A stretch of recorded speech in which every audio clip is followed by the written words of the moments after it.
So looking forward to spending a few minutes with you this morning. Yeah, as Shane mentioned, I'm going to make a correction. He got my title right, and that's great, but he did indicate that I'm an expert, and I know what he meant by that. But I'm just going to get it out there right at the onset. I'm an expert in habits, but I'm really an expert in habits that I really don't want, and I'm trying to figure out how to overcome. And we'll get to that a little bit today. So I guess in some ways I'm an expert. More than anything, I would consider myself a bit of an evangelist. It's something that I've been studying quite a bit over the past little bit, and I felt like there might be some value in sharing some of what I'm learning with others to reinforce it for me, and then hopefully maybe you can take away some things that you'll find helpful. And we'll get into that here in just a little bit. As Shane mentioned, I'm with the Department of Workforce Services, and this presentation is brought to you by the Department of Human Resource Management. And I'm going to start out today. First of all, man, it's great seeing a few faces. So I know that not everyone needs to have their camera on, but it's great to have a few faces up there. I appreciate it. I'm getting more used to the virtual setting, but I sure miss that in-person interaction. So if you feel like there's a comment, question, if you're telling me, you want to tell me I'm totally off base, throw it in the chat. I would appreciate any feedback as we go throughout this. I'm going to start out by pulling from one of the resources that I'll tell you about here in just a moment. One of the resources that I used to gather some of this information. It's a book called Atomic Habits, and James Clear, the author, says we don't normally rise to the level of our goals. We fall to the level of our systems. And that's a big piece of what I'm going to be describing today, and kind of painting this picture about goals versus systems, how both are important, but sometimes our overemphasis on goals can sometimes create problems for us, and why we need to focus a little bit more on our systems. And so these are a few of the key objectives that I hope to achieve today. Talk about habits, why they matter. We will talk a little bit about what we refer to as the habit loop, and some of you have heard or seen different variations of this. I'll pull from one of the versions of this habit loop. We're going to talk about 4 stages and laws. These are some principles that are necessary in order for us to effectuate behavioral change. And then some actual real tactical tips and techniques, things that you and I can immediately begin doing to begin shaping our habits and behaviors. And then I will invite you a few times throughout the next few minutes to practice. And what I mean by that is, if you're the type that likes to actually participate, you can even pull out a piece of paper. And there's going to be a few times as we go throughout this where I might ask you to write down a few things to consider. Some action steps in order to implement the things that we're going to be going through. So let's jump in. This idea of 1% better or 1% worse. So habits are the compounding interest of human behavior.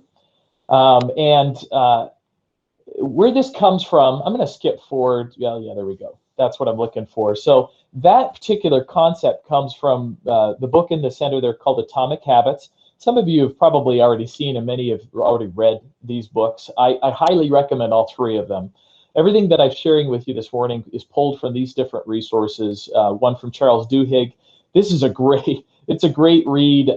It's very scientific, research-based. He shares all of these case studies. I mean, if you ever wanted to know the origin of Febreze, and Febreze, when it was initially launched, was a flop, until they found the value of connecting it to habits, and how it's just been this astronomical success. It's really, really cool. So some great case studies there. Tiny habits. One thing to know about this particular book is that BJ Fogg, he's a professor at Stanford, and he has a program. You can just Google search Tiny Habits, and he has an email interactive kind of like, it's a program that you can sign up for. It's free, where they will help you to shape some of your tiny habits. And you get a coach that's assigned to you for a week or 2, and they'll give you feedback, and they'll follow up and provide that kind of accountability partner.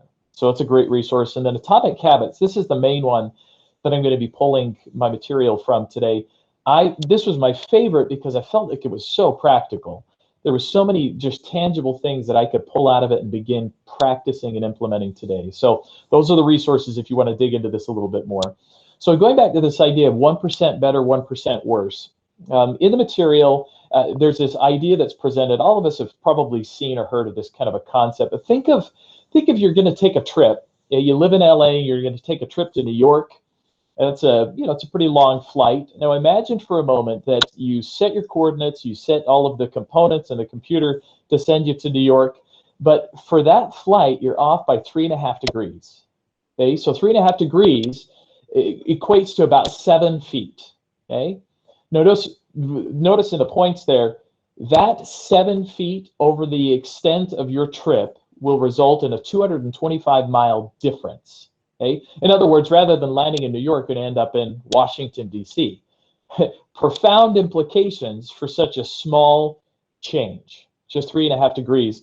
And really what we're looking at here is in Atomic Habits, James Clear, he presents this idea, and while it's not perfectly scientifically and mathematically accurate, it's this simple concept, okay? I'll let you look at it here for a minute, and I'll talk at you while you're looking at it, but he's talking about there's really two ways you can look at this, that habits are kind of like the compounding interest of behavior, okay? So meaning if I go forward for the remainder of this year, and if I practice some sort of behavior and I plan to just try to get 1% better with that particular behavior, that if you take that 1% and you multiply it by the 36th power, you're going to end up 365th power. You're going to end up 37 times better than you would be if you didn't implement any kind of a change. That's just a 1% change.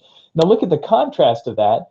If I were to just get 1% worse over the extent of a year, you can see that decline happens drastically, and I would almost arrive to zero mathematically. You can see how this was represented. Now, as I indicated, this isn't perfect, but this is really how it feels. Many of us have begun to get involved in some sort of positive or negative habit or behavior, and we don't really notice the implications of it initially, but over time, we notice that those small adjustments and small changes have significant and drastic changes to our life, okay? So keep that in mind, this idea that, that the compounding interest of our behavior, habits are, okay? Now, I kind of alluded to this idea of goals versus systems, and let me lay this out. This idea is this, that sometimes we place, and I know that I do this all the time, it's just kind of the nature of the society that we live in, and as human beings, we place sometimes a bit too much emphasis on this idea of goals and objectives. It's not that they're not important. Goals and objectives are very important. They're particularly important, especially for establishing vision, trying to get a concept and an idea of where we want to achieve. We have to have that first before we can move forward. But if I spend most of my time focusing on the outcome, there's a few problems that happen as a result. Okay, one of them is it can potentially restrict my happiness. Now, what do I mean by that? What I mean is that, think about it, if I am consistently trying to effectuate some sort of a behavior change in my life, but I'm always focused on the end result. So imagine for a moment that I want to lose, let's say that I want to lose some weight, and I want to lose 30 pounds, and my primary measure of success is losing that 30 pounds. What if I go weeks or months and I haven't lost much?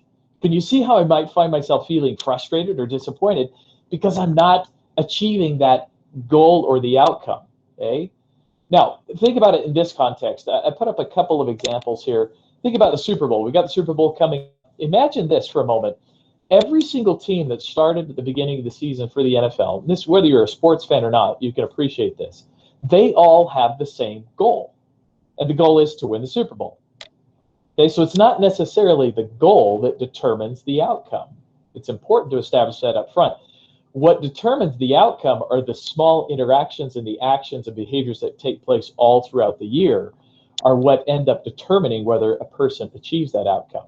Okay, so that's one example. In the book Atomic Habits, he shares an example of the British cycling team that for over a century, 100 years, the British cycling team was abysmal in its performance. Won Tour de France, virtually no world championships or Olympic medals. And then they hired a new coach who took this new approach, and in this approach, he called it the aggregate of marginal gains. So you can think about that concept, break it down, and you were saying little gains, marginal gains, the aggregation of those marginal gains over time.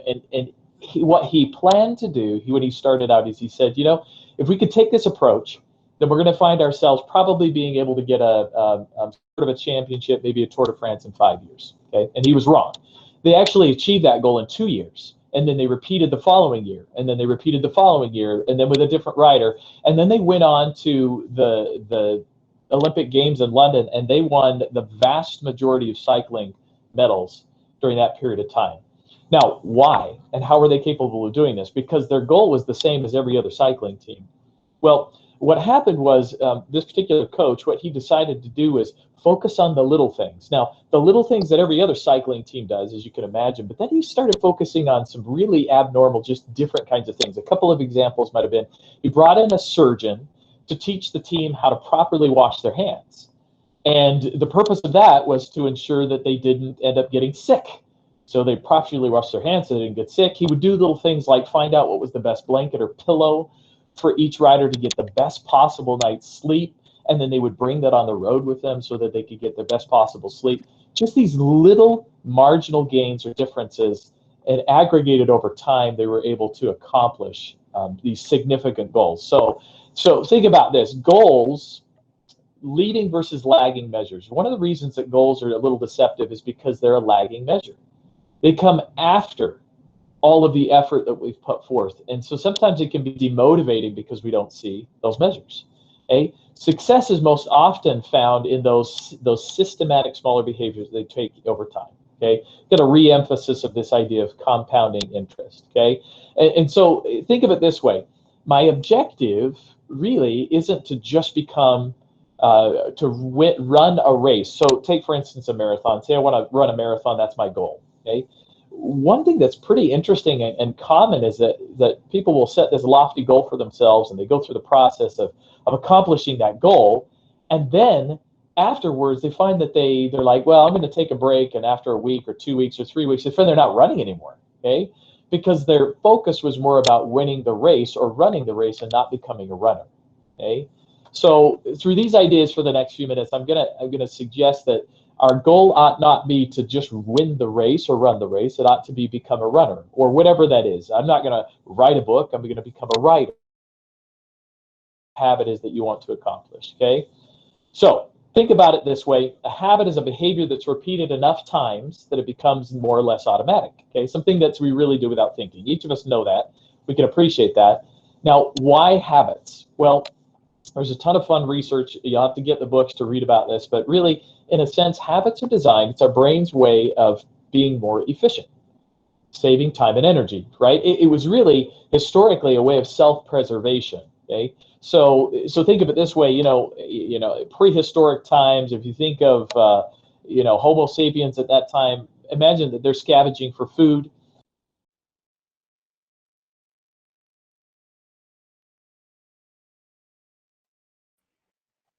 Lance, you just muted for some reason.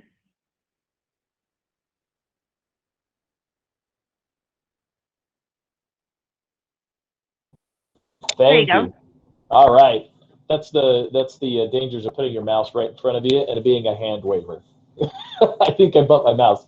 Thanks, Tammy. Okay, so think of this: a person scavenging for food, and they're going through the wilderness trying to find food. They find this berry patch. They're like, hey, this berry patch, it's there. Now, what their brain does is it creates a pathway to that particular food so that they know to go back to that place. They say, I see that tree, I see that rock, I'm going to go find those berries. They're going to be there rather than having to wander through the wilderness. Okay, we do the same thing. Think of a seatbelt. That's habitual for most of us. Okay, and it's something that we just do in order to save time and energy. It's to be efficient. Okay, brushing your teeth, that's habitual for most of us as well. It's something that we can even multitask, maybe doing, or tying your shoes. Okay, so imagine that we consider these habits. Hang on, sorry. I clicked away from my PowerPoint.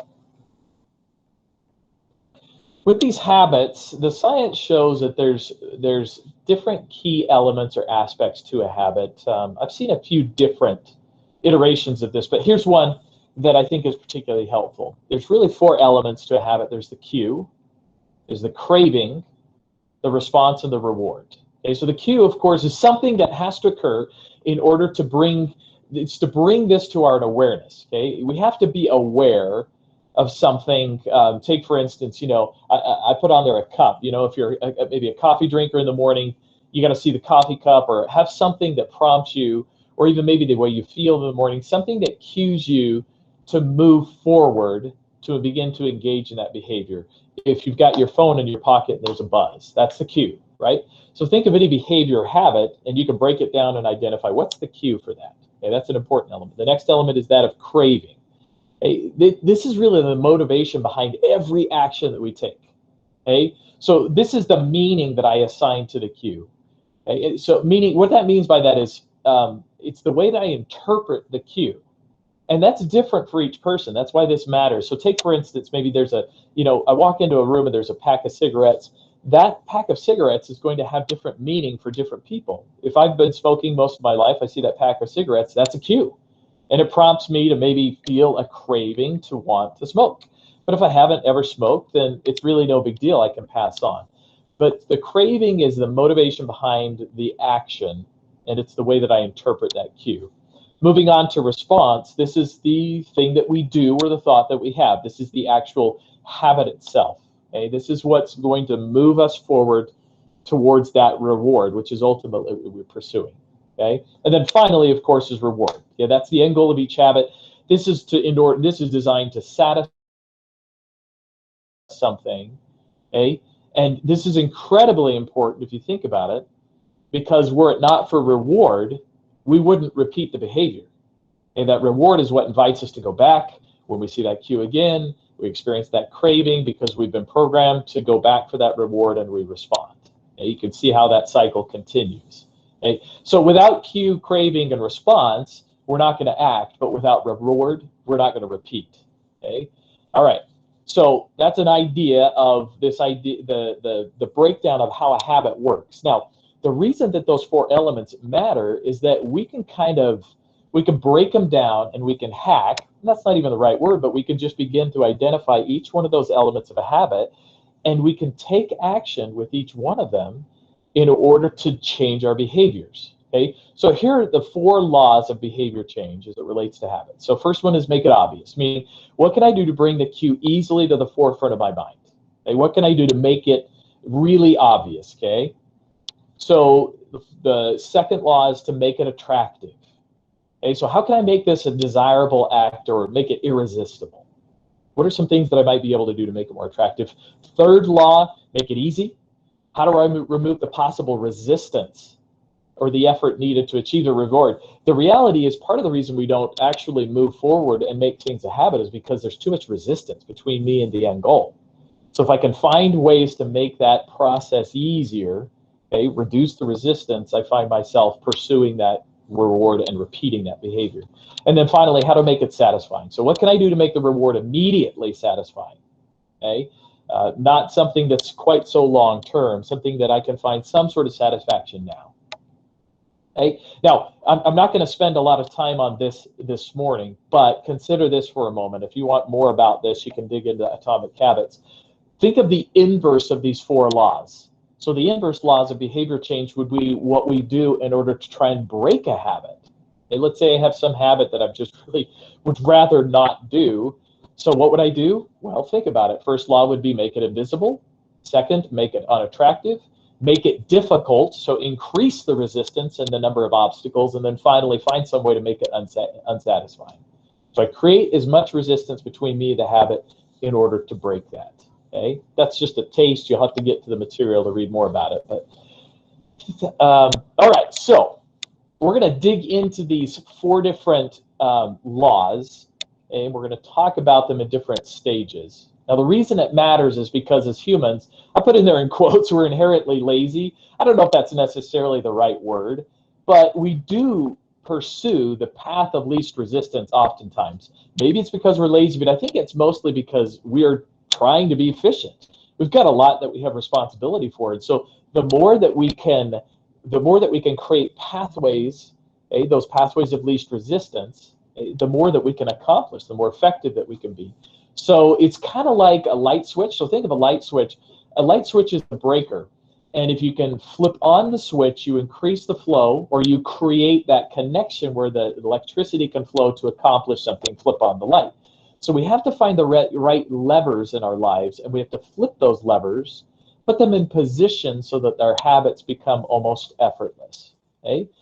In order to do that, let's break it down by identifying these 4 stages. Okay? So remember, it was make it obvious, okay, notice, want, okay, and then it's make it obvious, make it, oh my gosh, you've already forgotten it. Make it obvious, make it attractive, make it easy, make it satisfying. And so the corollaries as far as the stages are noticing, wanting, doing, and liking. Meaning you have to notice something before you can consider changing it. If there's no awareness of a need to change or a desire to change, clearly I'm not going to change. I think everybody gets that as far as human behavior, especially if you're here, you're a leader and helping other people to make changes. You get it. There needs to be some sort of self-awareness. There also has to be that desire to move forward, to improve. Okay? The doing is critical. It's an essential step. And then, of course, the liking. If it's not something that we find some benefit in, we're not going to repeat that behavior. Okay? So let's break it down. First law, noticing or making it obvious. I'll give you an example here. So this first strategy, this is an actual tangible thing that you can do. Okay? Let me give you an example that comes out of this material. So there was an experiment that was done. It was an exercise experiment where they took 3 different cohorts, 3 different groups of people. Okay? In the first cohort, what they did is they just told them, okay, you're going to exercise. That's the idea. Just exercise for this period of time, and then we're going to see the results. With the second cohort, they made one slight tweak. They gave them some sort of a motivational, kind of a pep talk, a motivational presentation about the benefits of exercise, and that's why it's something that they ought to do. Okay, and then the last group, the difference is that they use something that they referred to as an implementation intention. Okay, so they took it one step further. In addition to the motivational speech or the presentation, they had this group identify some specifics. Okay, the day, the time, and the place when they planned to exercise. Okay, so I'm going to go to the gym tomorrow at 7 a.m. and I'm going to do ... Okay, so they were just very specific in the intention or the action that they were going to take. Okay, and then you can see there those numbers. This is what's interesting: is the first group, only 1 in 3 actually exercised. But here's another interesting thing: in the second group, only 1 in 3 actually exercised. So the motivational speech really, for all intents and purposes, had no impact on the group at all. But what was incredible is the group that used the idea of an implementation intention, 9 out of 10 of them moved forward and they exercised. Okay? So this simple idea of being intentional and specific, bringing it to my awareness, making it obvious, which is this corollary to the first law, can make a big difference. Okay? So James Clear in the book, he says, many people think that they lack motivation when what they really lack is clarity. And this was really cool for me to think about. As you dig into this, it's like, yeah, man, this makes sense. That it's not that I necessarily lack motivation, and I do. That happens at times. But for me, I find that oftentimes I'm not acting because I don't clearly understand what it is that I'm trying to achieve. Okay, so I'm gonna invite you, and I'm gonna go on pause for just a minute or two, and I'm gonna ask you to do this first practice. It's really simple. Think about some simple action that you want to take. Okay, maybe some habit that you've been considering or you've been working on. And write yourself an implementation intention. Send yourself an email, maybe a text, okay, on a piece of paper, and this is your statement. This coming week, I will partake, there's supposed to be a will in there, I will partake in at least blank minutes of blank on day, time, and at this place. So I'll go quiet for just a minute. I'll do the same.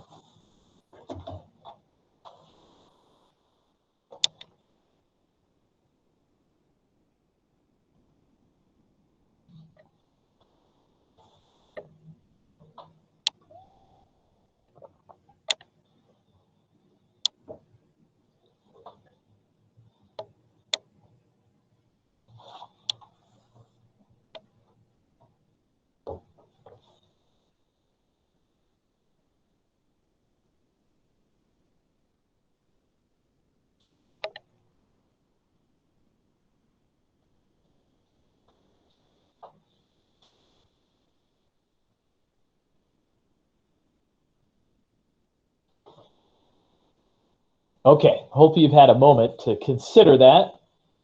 Do not worry if it's not perfect. That's not the idea here. But I'll give an example. One that I've been working on, a habit that I've been trying to develop, is that of meditation. Not anything robust. I've just done a lot of research to find that there are benefits in doing some sort of just quiet time, some breathing exercise, that kind of thing. And so for me, I wrote this coming week, and I've been working on this anyway, so it makes it a little bit easier. But this coming week, I will participate in. For me, I'm keeping it simple to start small. 2 minutes of meditation each morning at 6 a.m. And then I wrote a specific place in my house where I plan to do this. Okay, so that's just one sample of a strategy that we can use. Okay, so that's strategy number one for the first law of noticing. Here's another strategy. This one, James Clear presents. He calls it a failure premortem. Okay, and I love this idea. It's fun. I've actually done something similar to this with a project. And so it's quite simply this. You take the opportunity before you pursue some objective or goal. You just take the time to think about, okay, imagine in 6 months, okay, imagine in 6 months that you pursued this goal, objective, or whatever, and it failed, okay? And so then you take a moment to actually brainstorm what are some of the reasons that this failed. Okay, get creative. I mean, get really creative on the different things that might have caused your project or your goal or your objective to fail. And then, of course, you get what you do with this, right? You're just trying to make it obvious. What are some of the obstacles or roadblocks that I'm going to face? And then you begin to identify that. Okay, all right, well, this is one of the things I'm probably going to encounter. What will I do? So you're preparing yourself beforehand to address that obstacle when you encounter it. Okay, that's a failure premortem. You could do that actually as a team. As a supervisor with your group if you're starting a new project. Okay, so law number one is noticing. Law number two is wanting, making it attractive. Okay, this is one of my favorites, and this is one I've begun to try and be more aware of everywhere I go. It's this idea, strategy number one is this idea of environmental design. Okay, so environment is one of the biggest drivers of human behavior. Okay, so meaning that the environment around me, because remember, noticing cues are so important in the way that we engage in the world around us.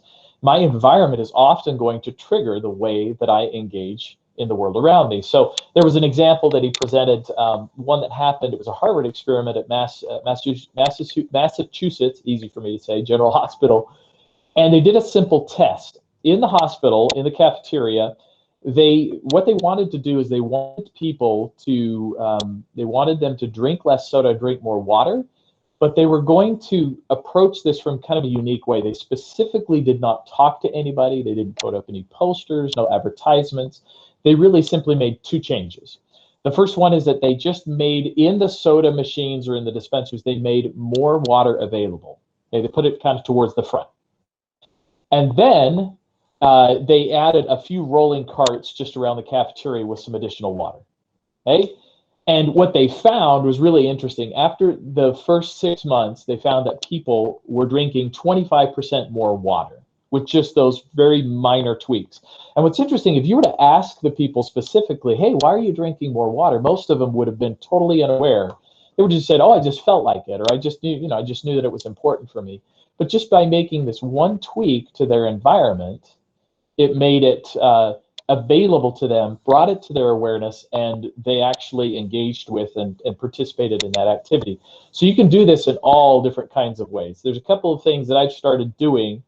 My preparation the night before for my routine in the morning makes a big difference. So I pull out everything that I need the night before, whether that's my exercise clothes or whether it's the books that I'm going to read in the morning or you name it. I pull all of those things out and I put them right.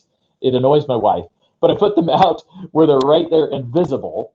Okay, I make adjustments to my environment in order to trigger and to cue me to engage in that behavior. And you can do this even with your electronics, technology. There's lots of different things that we can do, simple things. You can bury an app that you might have a tendency to go to pretty regularly, you can bury it. Maybe put it 3 or 4 pages in and embed it into another with other apps, or you can even maybe, I don't know, block a website that you find yourself. There's a website that I go to for news, and I found myself just like instinctively, habitually going to that. So I blocked the website for a period of time. It's environmental design. We're just adjusting our environment in order to reshape those cues and the way we respond. Okay, so that's strategy number 1. Okay. So I love this quote. I've just pulled out a few really, oh, I muted again, didn't I? No, I didn't. Okay. I love this quote. You don't have to be the victim of your environment. We can be the architect. Okay. Because oftentimes that's how we feel. It's like, oh my gosh, here I go again. You know, it's just habitual. I just kind of engaged in this. But if we can step back and make adjustments to our environment, we can begin to mold and shape how that's going to look moving forward. Okay.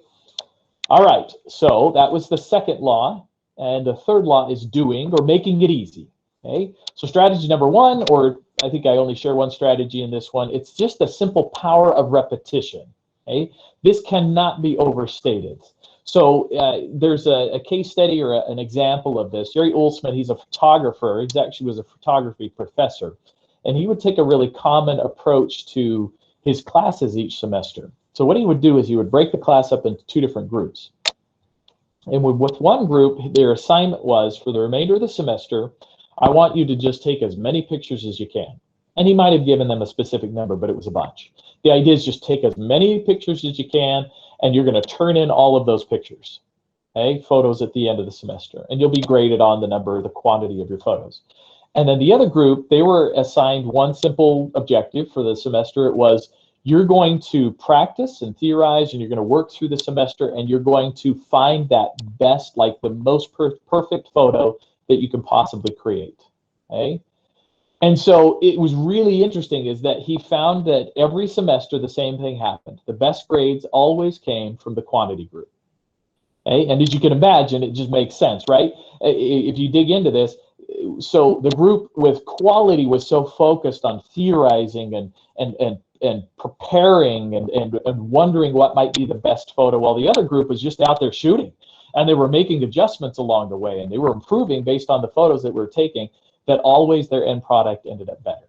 Okay, so in the beginning, the most important thing for each of us to do is just shut up and get our reps in. Okay, now that sounds a little harsh, but I say that to myself. It's like, you know what? Stop complaining, stop planning, just shut up and get your reps in. Okay, so look at it this way. Think of a line that's a continuum.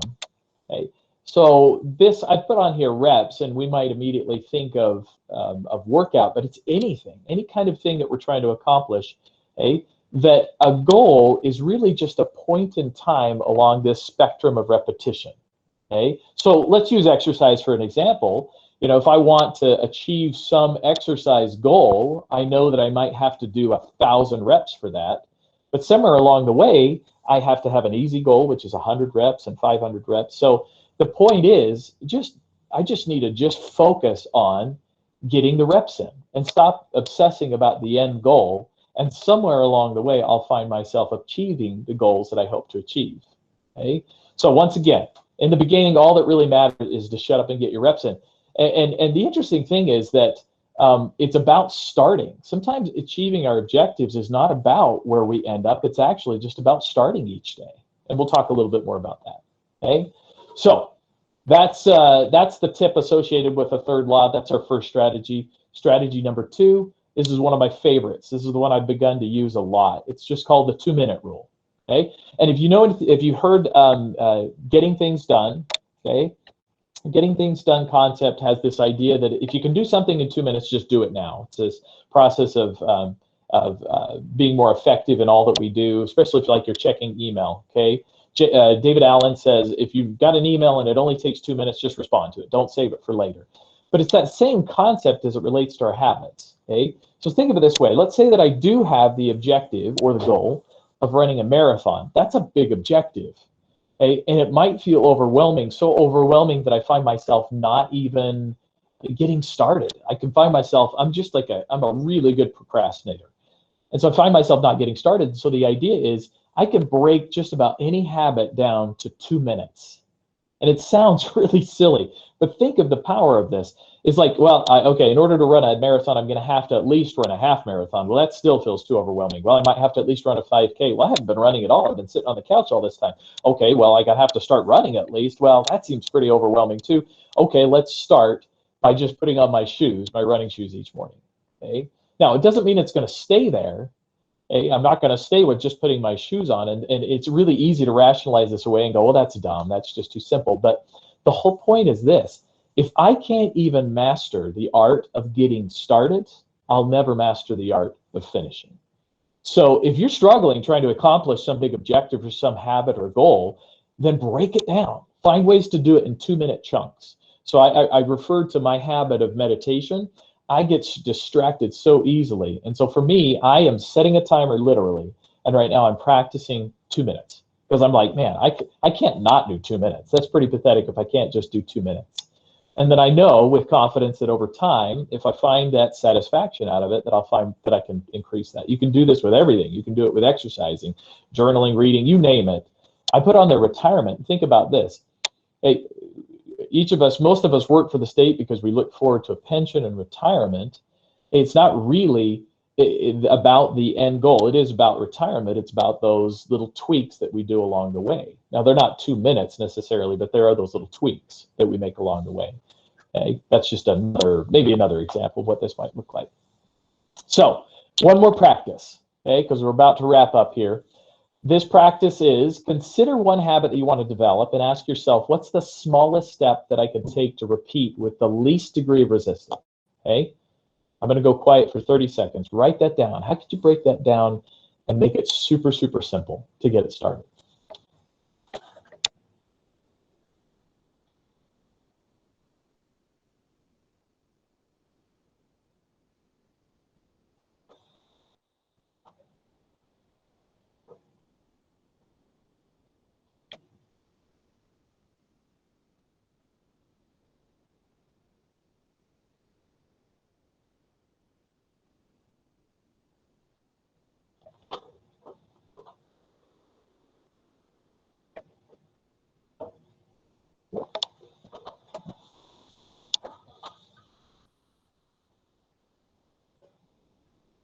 Okay, hopefully I'm not interrupting your thought process. Here's a warning. Having practiced this a lot, I find that I am still oftentimes thinking too big. Right? So for example, I'm like, okay, I'm going to break down my morning routine, and I'm just going to start by doing everything in 2-minute chunks to do this practice.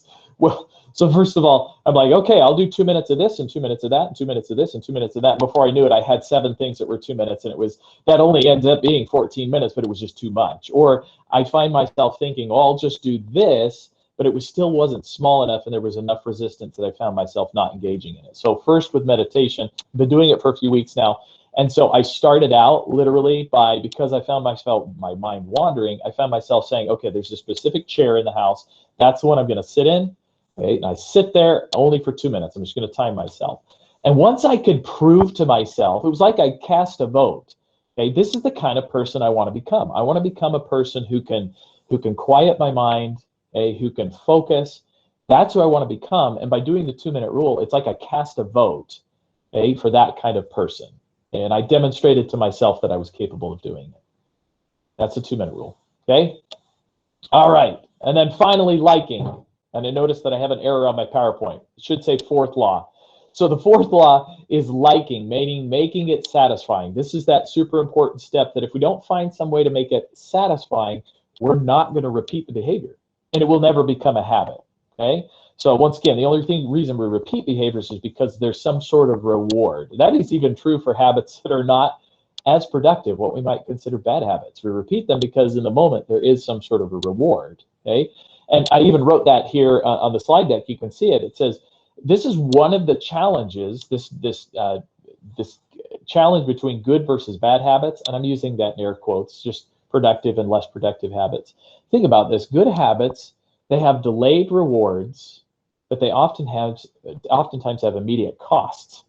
So going to the gym, I very seldom see immediate rewards, especially initially. I'm tired, I'm sore, I had to maybe get up early.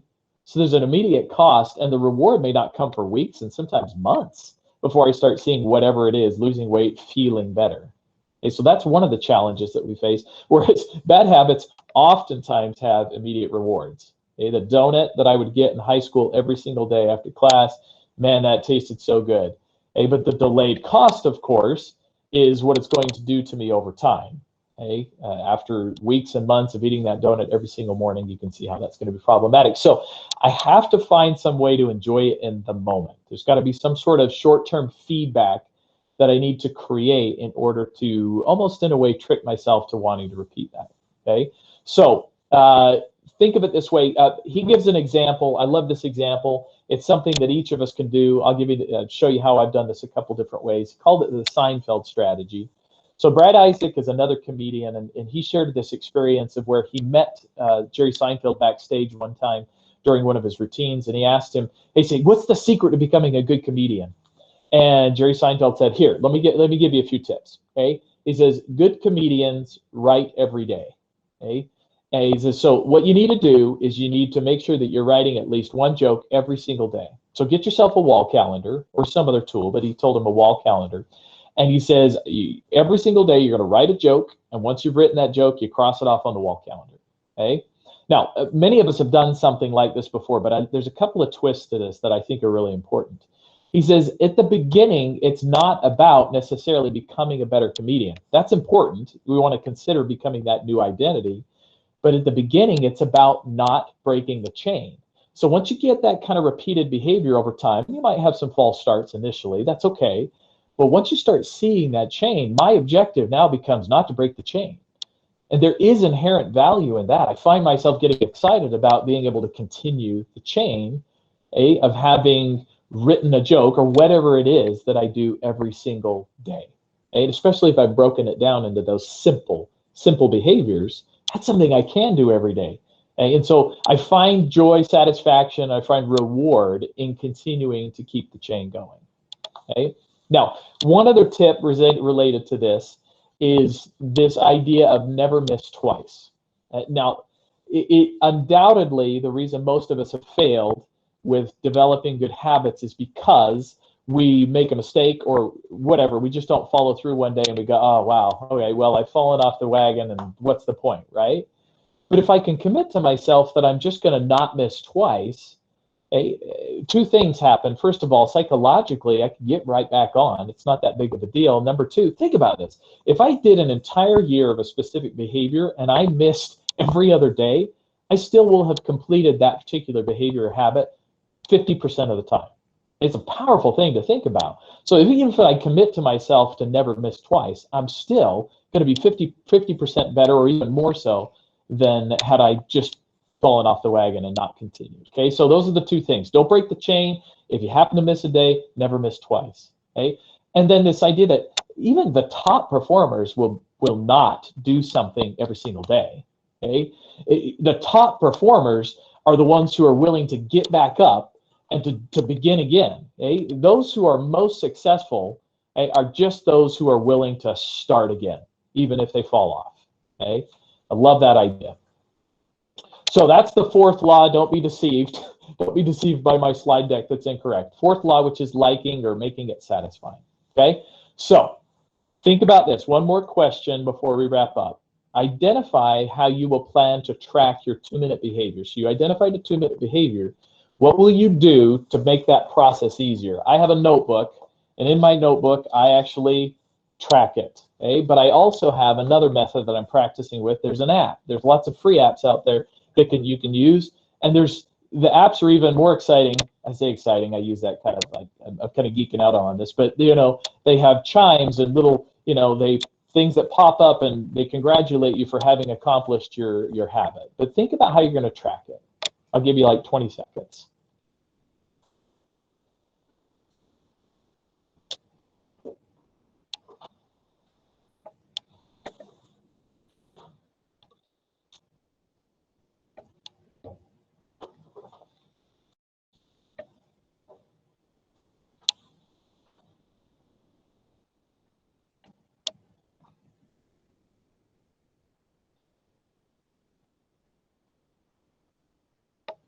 All right.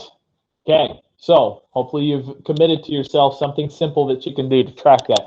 Some people even find value in the wall calendar because it's up there. It's in your face. It's present. It's almost like a bragging rights to other people. I mean, you know what I mean. You know, other people are going to see it. These books have so many great tips. Okay, before I wrap up, I just want to encourage you to go and find some of these resources. Read the book. I mean, there's things like accountability partners. Those, of course, are incredibly important. There's a lot of science behind that. Think of it this way. There's one. I heard James Clear in a presentation talk about this, something called the Ship of Theseus. I had never heard of this before, but the Ship of Theseus is this Greek ship that was docked in Athens, okay, you know, hundreds of years ago, and this ship would stay there for years. It was used for many, many years, and over time, the ship would wear out. So boards would wear out, you know, the different planks would wear out, and the railings would wear out. And so over time, they would replace the planks and they would replace the different pieces of the boat until eventually, over many, many, many years, every single piece of this boat had been replaced. And so, not knowing anything about the Ship of Theseus, it was kind of this interesting idea that philosophers asked this question. Well, is it the same boat? You know, it's still in the same place, it has the same name, it has the same identity, but every single element of this boat has changed. Okay, so is it the same boat? Well, we're not going to philosophize about that this morning, but think of it this way. This is the big takeaway. Change for each of us can happen plank by plank, board by board. With consistency and repetition, we can become the kind of person that we hope to become. I mean, if you have this idea of a person, this identity that you want to become, the most effective way to do that is step by step, piece by piece, day by day, those little changes that we make and we become a different person. Okay, that's my invitation to each of us. So I hope you've enjoyed this. I mean, I've just touched on it. There's so many great resources out there. I hope you'll take advantage of them. Thanks for your time. Thanks for being here. I want to make you aware of our next workshop. So on February 17th, Dan Chase will be presenting CIA and the Government, Creativity, Innovation, and the AHAs in the Public Sector. These are some of the things that he's going to be covering. He always does an outstanding job, so we look forward to that. Once again, thanks for your time, and hope you find success in shaping some of those habits in the future. Hey, Lance, there were a few questions on the chat.